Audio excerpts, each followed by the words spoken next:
People say grief makes you weak. But sometimes, grief sharpens you. The day after my husband was buried, his sons came to see me, not to check on how I was holding up, not to ask if I needed anything, but to claim what they believed was theirs. They didn't waste time pretending otherwise. I was sitting in Floyd's office, the room that still smelled faintly of his cologne and old leather, when they walked in like men arriving for a business meeting. No hesitation, no discomfort, just confidence. Sidney stood first, tall, polished, already wearing the authority he believed he'd inherited. Edwin followed, softer in appearance but not in intention. Together, they filled the doorway as if it belonged to them already. "Colleen," Sidney said, adjusting his cufflinks, "we need to talk about the estate." There it was. No condolences. No pause. I gestured for them to sit, though something in my chest tightened as soon as they spoke. That familiar instinct, the one that whispers something isn't right, had begun to stir. Edwin offered a tight smile. "We know this is a difficult time for you, for all of us." That word again, all of us. As if they had been there during the hospital nights. As if they had watched the monitors flatline. As if they had made the calls that broke a marriage into before and after. Sidney placed a folder on Floyd's desk. The sound alone felt final. "We've reviewed Dad's arrangements," he said calmly, "and we're ready to move forward." I stared at that folder, thick, official, heavy with consequences. "Floyd told me everything was handled," I said. Sidney exchanged a glance with Edwin, the kind that excludes the person sitting right in front of them. "Yes," Edwin said gently, but perhaps he didn't go into detail. Sidney opened the folder and began reading numbers as if they were meaningless data points. The Sacramento house, jointly inherited by Edwin and myself, the Tahoe property as well, business assets split evenly. Each sentence landed like a quiet detonation. "Our home," I asked. My voice sounded distant even to me. Edwin nodded. "There's also a life insurance payout, $200,000. $200,000. After 22 years of marriage. After giving up my career. After becoming the glue that held Floyd's life together." "And what about the medical bills?" I asked. Sidney didn't miss a beat. "Approximately $180,000. Those fall to you." For a moment, the room tilted. They had done the math already.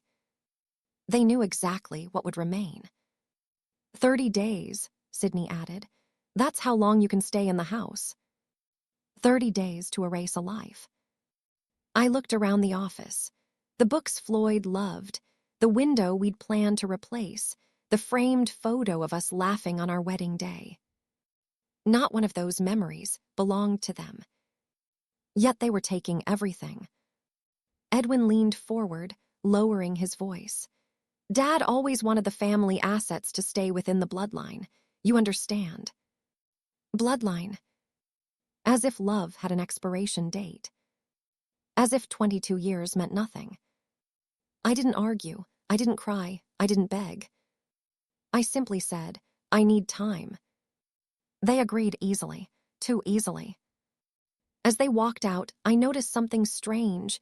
Edwin's car was still in the driveway. Through the window, I saw them standing together, talking animatedly, smiling, celebrating. That was when I opened the small drawer in Floyd's desk.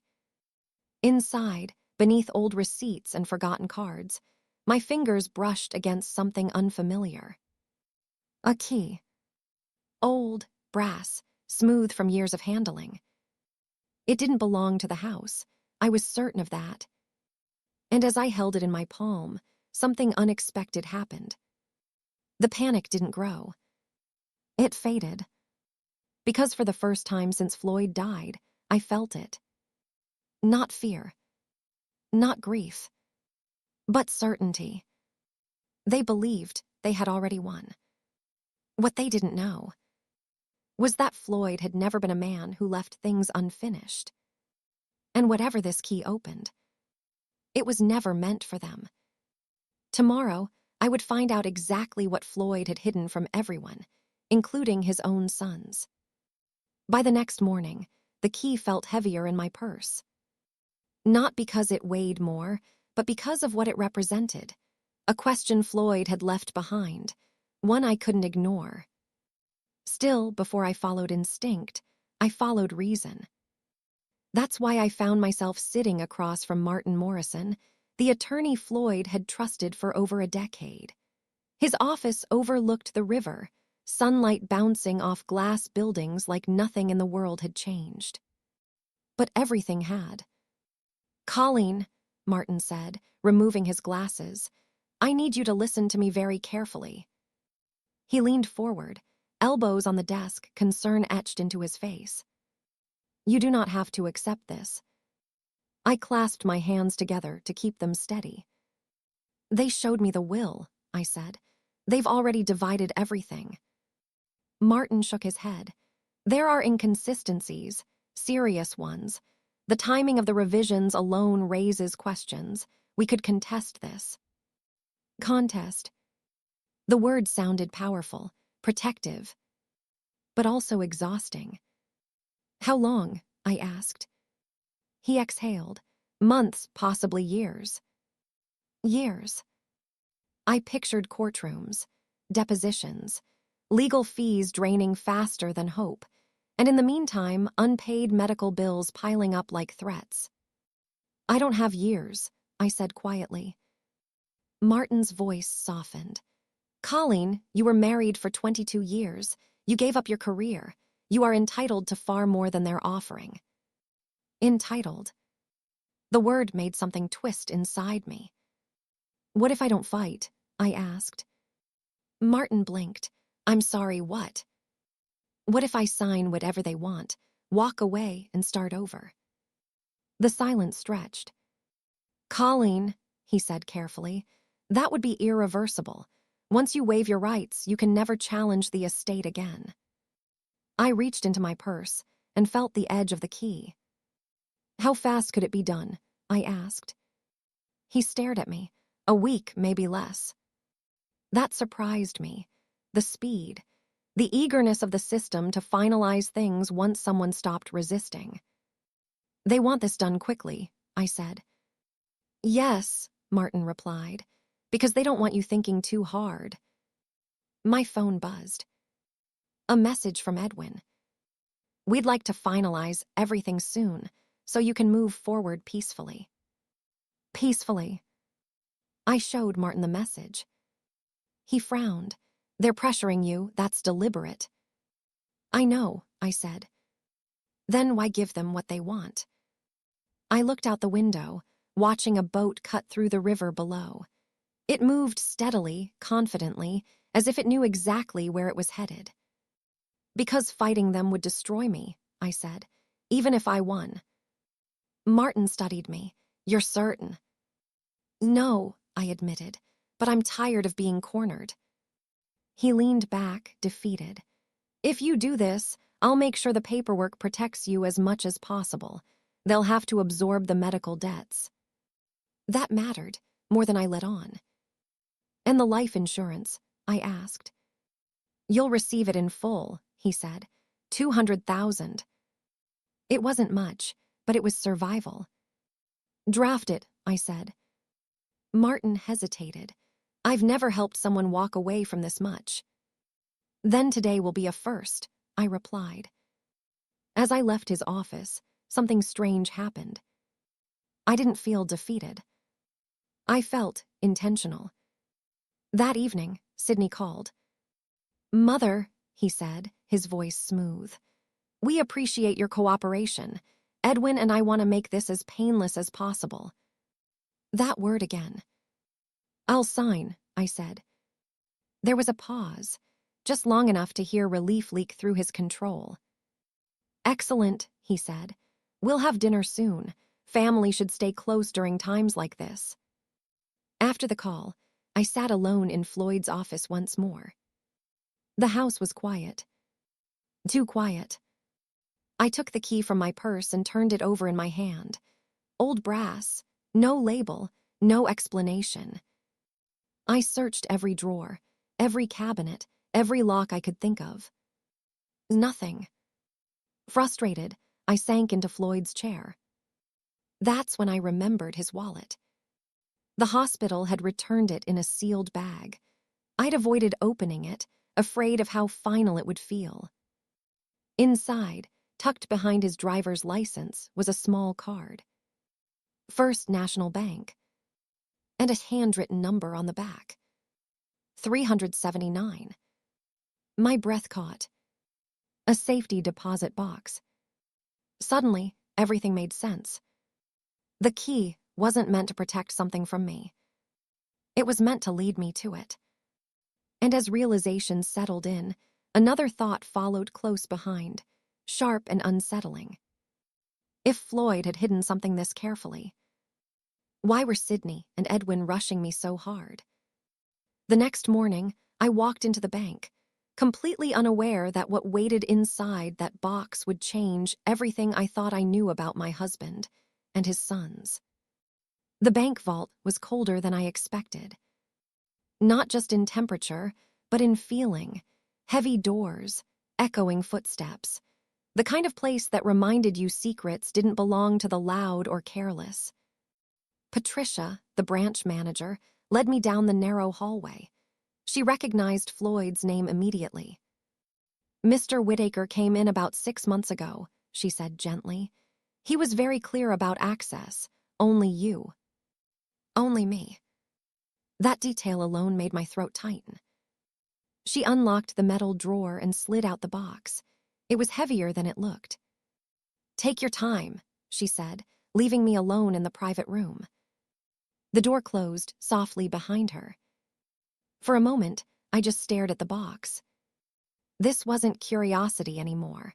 It was dread mixed with hope, the kind you feel before learning a truth you can't unlearn. The key fit perfectly. Inside was not what I expected. No jewelry. No cash. No sentimental keepsakes. Instead, documents, carefully organized, labeled, intentional. The first thing I saw was a handwritten envelope. "Colleen, read this last." My hands shook as I set it aside. The next document was an email printout. Then another. And another. They were conversations. Between Sydney and someone named Marcus. My chest tightened as I read. "Dad's condition is worsening. We need to move faster." I read the lines twice, then a third time. They weren't talking about grief.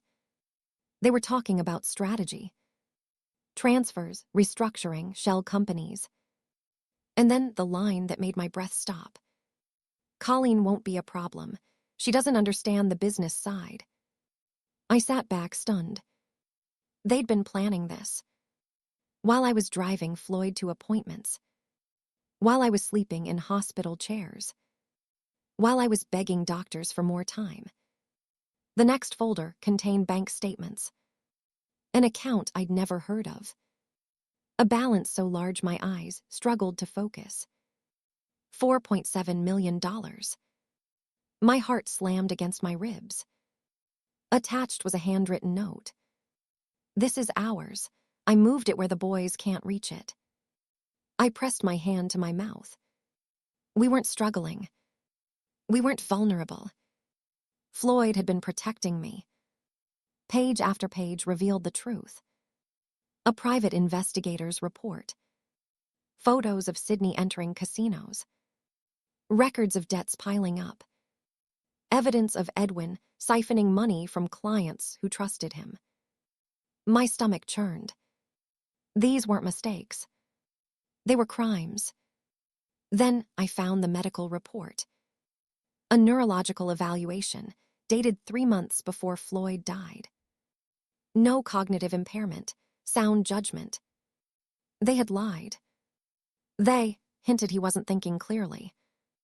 But this proved he was sharper than ever. Beneath that report was a will. Not the one they showed me. A newer one. Dated 6 weeks before Floyd's death.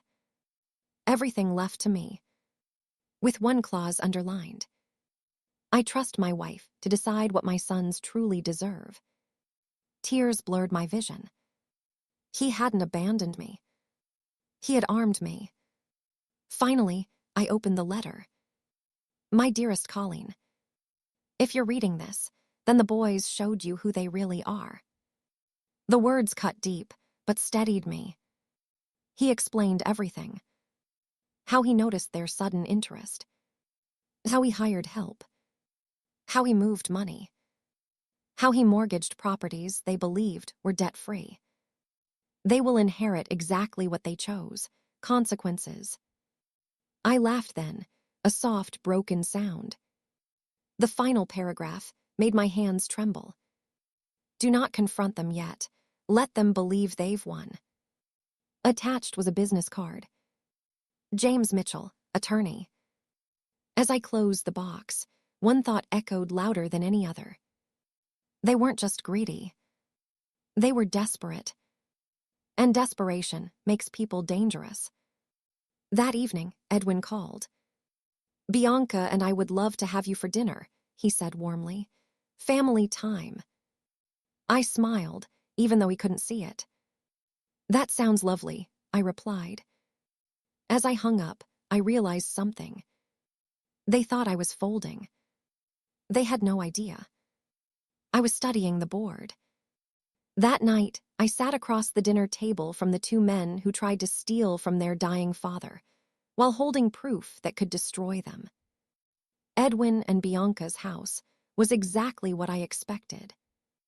Large, polished, impressive at first glance, and completely hollow once you looked closer. The driveway curved like something out of a real estate brochure, lined with expensive cars that gleamed under the evening lights. A BMW, a Mercedes, symbols of success purchased with borrowed confidence and mounting debt. Bianca greeted me at the door in a dress that probably cost more than my monthly expenses. Perfect hair, perfect smile. Colleen, she said, pulling me into a kiss that never quite landed. You look wonderful. How are you holding up? Holding up. As if grief had an expiration date. I'm managing, I replied softly. Sydney was already inside, relaxed in a leather chair, swirling a glass of dark liquor. He rose when he saw me. Mother, he said, offering a brief embrace. I'm glad you came. The word felt strange now, knowing what I knew. Dinner was flawless. The kind of meal designed to distract. Perfectly cooked salmon, expensive wine, conversation that danced around reality without ever touching it. Sydney leaned back in his chair. Martin mentioned you're ready to sign. Yes, I said calmly. I don't want conflict. Edwin exhaled like a man who'd been holding his breath for days. That's very wise, he said. Dad always valued harmony. Harmony.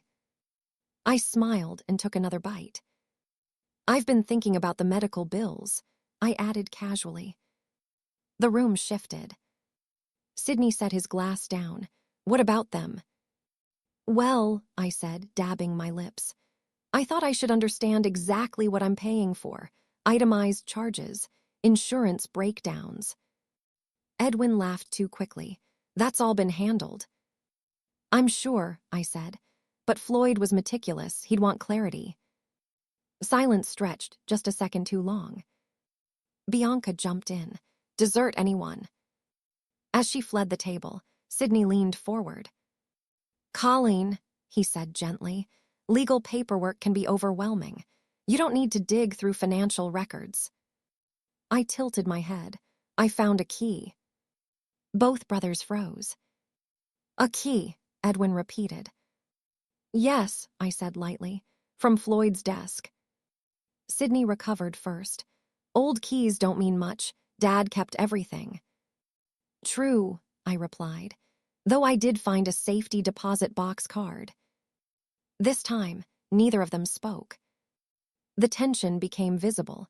like a crack in glass. "I'll bring the documents I found to our next meeting," I added, "so we can all be transparent." Edwin swallowed hard. "That's not necessary." "But family should share," I said. "Right." After dinner, Sydney walked me to my car. "You're doing the right thing," he said. "Dad would be proud." I smiled. He always was. As I drove away, I watched him in my mirror, already on his phone. Panicking. That night, my phone rang. "Mrs. Whittaker," a calm voice said. "This is James Mitchell." "I was wondering when you'd call," I replied. "We need to meet," he said, "before you sign anything." The next morning, I sat in his modest office, surrounded by evidence. Forgery, fraud, theft. He laid it all out. "The will they're using is outdated," he said. "The real one leaves everything to you." I felt steady. "And the properties?" I asked. "Buried in debt," he replied. "By design." A knock at the door interrupted us. It was my phone. "Sydney." "They know," Mitchell said quietly. I answered. "Colleen," Sydney said, breathless. "Something's wrong. Someone's trying to interfere with the estate." "I'm sure," I said calmly. "We should meet." As I hung up, Mitchell looked at me. "What do you want to do?" I stood. "I want them to learn what Floyd already knew." An hour later, I walked into the meeting that would decide whether Sydney and Edwin walked away rich or ruined. The conference room felt smaller than it used to. Sydney and Edwin sat side by side, stiff-backed and alert, like men bracing for impact. Martin Morrison occupied the head of the table, flipping through papers with growing unease. James Mitchell sat beside me, calm, composed, his briefcase closed but heavy with consequences. Sydney spoke first. "Colleen, thank you for coming so quickly. There been confusion." Confusion. That was one word for it. "What kind?" I asked, folding my hands. Edwin leaned in. "Someone contacted us claiming there's another will. That's impossible." Mitchell opened his briefcase. "Not impossible," he said, "just inconvenient." He placed documents on the table, bank statements, property records, investigation summaries. The air drained from the room. Martin stared. This isn't from my files." "No," Mitchell said, "because Floyd didn't want it to be." Sydney's voice sharpened. "Dad trusted Martin." "He did," I said, "until he didn't." Edwin's face paled. "What is this?" "Truth," I replied. Mitchell spoke evenly. "Your father documented everything: gambling debts, fraudulent transfers, forged signatures." Edwin shook his head. "You can't prove that." Mitchell slid one document closer. "Bank records don't lie." Silence. Then Sydney laughed, high and strained. "This is blackmail." "No," I said. "This is accountability." I slid a folder across the table. "Your inheritance." Sydney opened it. And froze. "The house, the Tahoe property," Edwin whispered. "With mortgages," I added. $2 million in debt. Edwin's hands trembled. "You can't do this." "I can," I said, "and your father wanted me to." Mitchell spoke again. "You have a choice. Accept the properties and their debts or walk away." "And if we refuse?" Sydney asked. "Then charges will be filed," Mitchell said calmly. The room held its breath. Bianca burst into tears. "This will ruin us." I looked at her, unmoved. "You already ruined yourselves." One by one, they signed. Sydney last. His pen hovered before touching paper. "This isn't over," he said. "Yes," I replied softly. "It is." 3 months later, I sold what they couldn't afford. I moved to the coast. I planted a garden. I lived. But the real victory wasn't the money. It was what Floyd gave me after everything was over. The ocean changed everything. I didn't realize how heavy my life had been until I stood on the cliffs overlooking the Pacific, breathing air that didn't carry memories of hospitals or courtrooms. Carmel was quiet, honest, the kind of place where no one asked who you used to be. The cottage I bought sat just above the shoreline, small and weathered, with a garden that had been neglected for years. Overgrown roses tangled together like forgotten promises, dry soil cracked from neglect. It felt familiar. I spent my first weeks restoring it slowly, pulling weeds, turning soil, replanting things that still had life in them. Healing isn't loud. It happens in silence.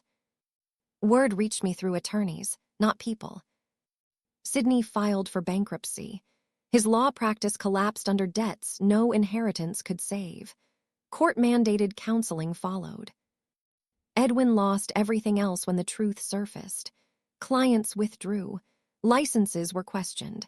Bianca left quietly and never looked back. I didn't celebrate. I simply exhaled. Some evenings, as the sun dipped into the ocean, I'd sit with Floyd's letter and read it again. Not because I needed reassurance, but because it reminded me of something important. He hadn't just protected me.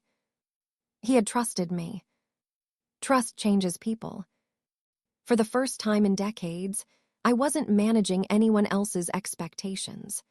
I joined a watercolor class, learned how to say no without guilt. I volunteered at an animal shelter and discovered how healing it was to care for creatures that didn't want anything but presence. One afternoon, while trimming roses, a young woman stopped at my gate. "Excuse me," she said. "Are you Colleen Whitaker?" "Yes." "I'm Sarah Mitchell," she said. "My father mentioned you." "James Mitchell's daughter."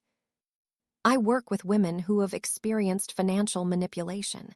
He thought you might understand." I did. We talked for hours. About silence. About fear. About power disguised as kindness. 2 months later, the foundation paperwork was filed. The Floyd Whitaker Foundation for Financial Justice. Legal support, education, protection. Helping women who thought they were powerless until they were. I never saw Sidney or Edwin again. I didn't need closure. I had peace. But the final lesson Floyd left me wasn't written in a will. It was written in what I became after everything was taken. People often ask me if I regret how things ended. They phrase it carefully, as if regret is the polite emotion I'm supposed to feel. As if justice, when it's uncomfortable, must always come with guilt. The truth is simpler.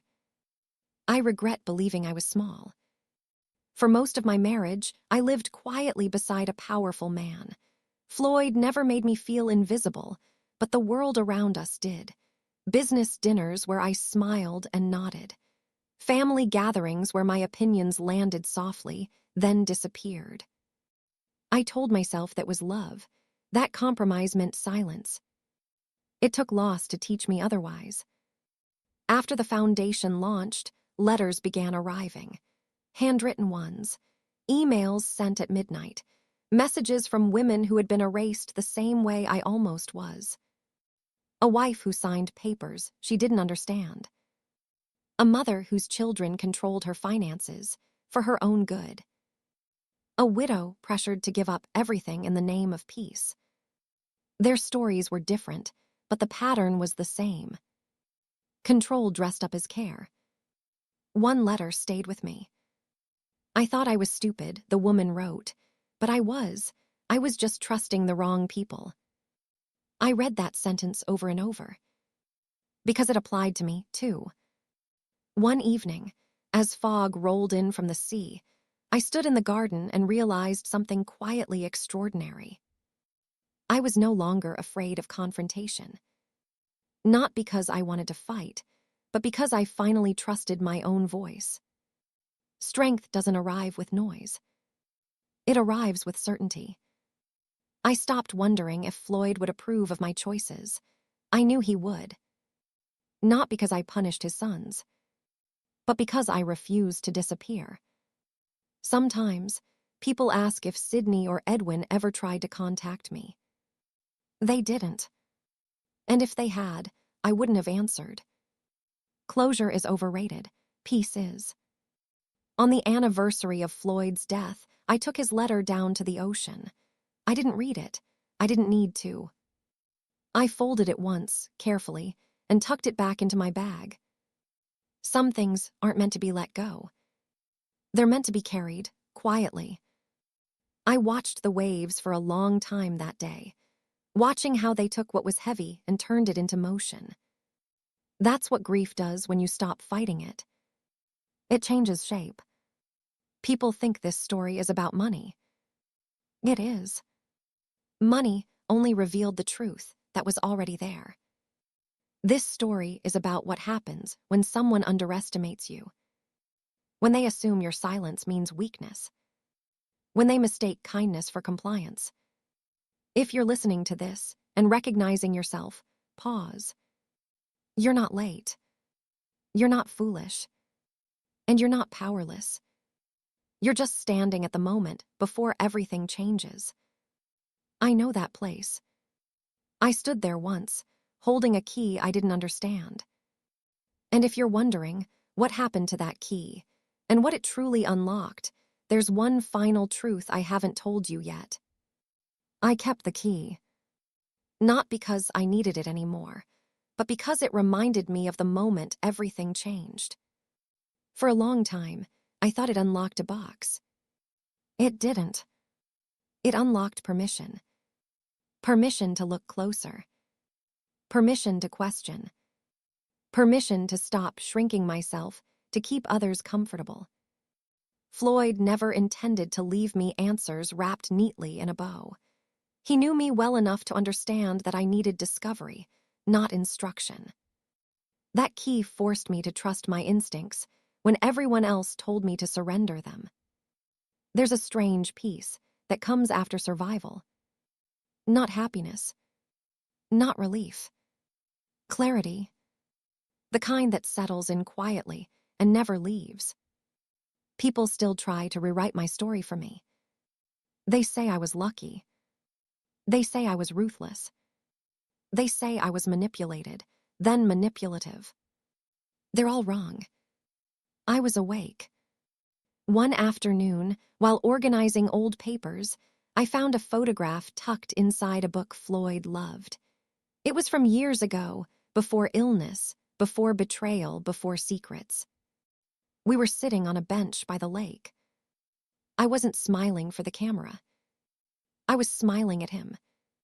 That version of me, the woman who loved deeply without suspicion, wasn't foolish.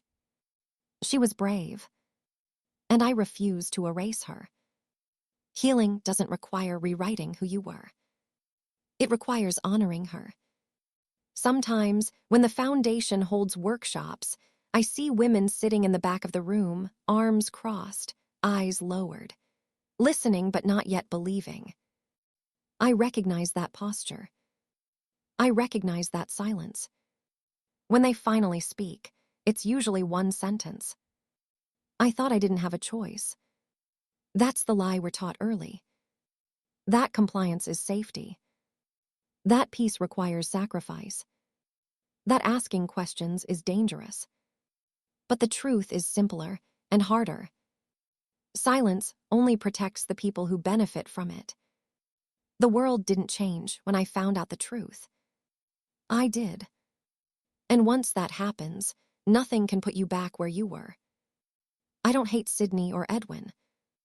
Hatred would mean they still matter. They don't. They were a chapter, not the story.